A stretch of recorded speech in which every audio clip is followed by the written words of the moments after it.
Sharon Cuneta mas piniling panigan si Frankie Pangilinan kaysa sa anak niyang si Casey Concepcion dahil sa nangyari.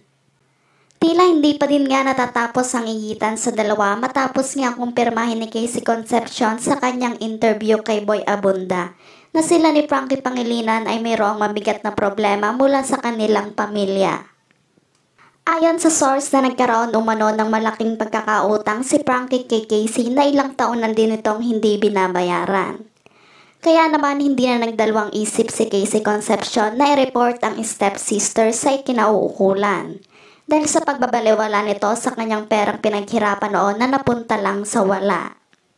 Sa pagkakataon naman na ito ay wala pa umanong pahayag ang pamilya Pangilinan ukol sa isyu na hidwaan ng dalawa. At kamakailan lang din usap-usapang umalis na sa bansa si Frankie dahil sa may tinatakasan daw itong tao.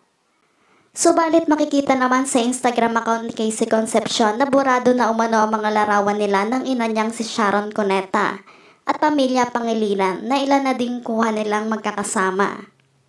Maging ang amahan nitong si Kiko Pangilinan ay in-unfollow na nito sa kanyang Instagram account. Mapapansin din sa social media ni Casey na wala na umanong parinig at patama ito mula sa kanyang ina at pamilya Pangilinan. Dahil ginawa naman daw ni Casey ang lahat at nagpakabuti siya sa mga ito. Ngunit isang kasuklam-suklam naman daw ang sinukli ng mga ito sa kanyang pagpapakita ng magandang loob at pakikisama sa mga ito. Samantala madami namang netizens ang naaawa kay Casey dahil tanging ama na lang nito ang kanyang nasasandalan at nagsasabihan ng problema. Umaasa naman ang lahat na maayos pang hidwaan sa pagitan nila Casey at Frankie. At sana daw ay mabayaran na din ito ang malaking halagang pera na kinuha nito sa kapatid.